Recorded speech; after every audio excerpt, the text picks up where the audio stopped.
Meron po bang tao na toxic sa buhay ninyo na gusto nyo po na layuan na kayo? Huwag ka nang pakilamanan pa.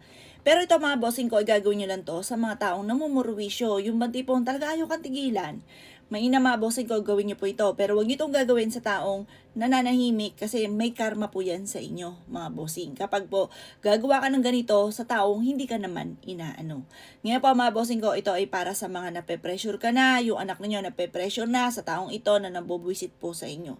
Na talaga namang siya po ay talagang ginagambala ang buhay po ninyo. Kumuha po kayo ng isang malinis na bote na may takip. Yung mga pinag-ano lang ng palaman na itatapon nyo na, imbis po itapon, gawin nyo po ito. Lalo na kung ikaw po isa sa mga nabanggit ko na may mga toxic sa buhay ninyo. Lagyan nyo po ito ng lupa. Kahit saan galing na lupa, kahit sa bangbang, okay po yan. Mas mainam yung mga ganyan, yung mga sa bangbang, sa mga dudumi, doon nyo siya kukunin yung lupa. Konti lamang. At pagkatapos mga bossing ka, alimbawa ikaw po ay namalengke, yung balat ng manok, ito po ay tinatapon nyo na mga bossing. Ito po, kumuha ka ng balat ng manok, ilagay nyo po siya dyan. Ilista ang mga materyales, sundan nyo po ako ha.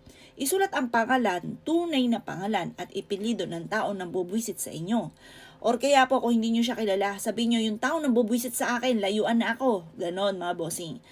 Pagtapos, mula sa puso ang pagwiwish. Ilagay nyo po yung sinulat ninyong pangalan sa bote. O, di may tatlo na tayo. Lupa, yung pinagbalatan ng manok. At ganoon din po mga bossing ko ang pangalan na nambubwisit sa inyo.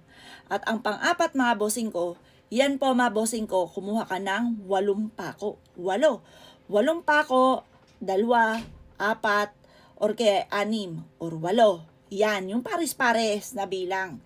Mga pako na kinakalawang. Pero kung wala kinakalawang, okay na yan. Kahit pako na bago, okay na po yan basta pako. At pagkatapos mga bossing ko, i-shoot nyo rin po yan sa bote. At pagkatapos ang panlima, kung makakita kayo ng ipis sa bahay ninyo, ang ipis 2, 4, 5, or kaya ay 8, yan ang bilang ng mga ipis.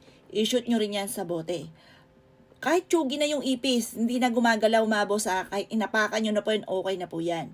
At pagkatapos ay ibulong sa bote mula sa puso kung ano ang nais ninyong maganap mga bossing.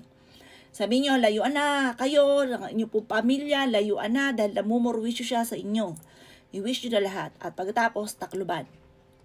Iwanan nyo po ito sa abandonado na lugar, malalayong lugar, kagubatan. Itapon sa malayo mga bossing. Ang dulot po niyan mga bossing ko yung proteksyon sa lahat ng miyembro ng pamilya, lalo na sa tao na nambubwisit sa inyo mga bossing. Gawin niyo po ito Tuesday or Friday.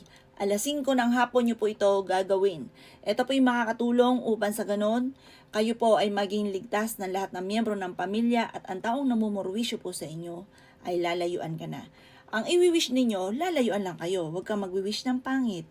Kasi may balik po talaga yan kapag may pangit kayong winish. Ang i-wish nyo lang, simple lang. Lalayuan ka na, hindi ka na guguluhin pa, hindi ka na bubwisitin pa. Ganon mga bossing ko. O paano mga bossing? Siplak ang bibig. Siplak. Huwag niyong pagaganahin ng kasabihan ng agos ng tubig sa ilog ay kayang pigilan, pero ang bibig natin mahirap. Kaya, siplak po yan mga bossing. Walang kahit sino man ang makakaalam. O paano mga bossing? Good luck po sa inyo po lahat.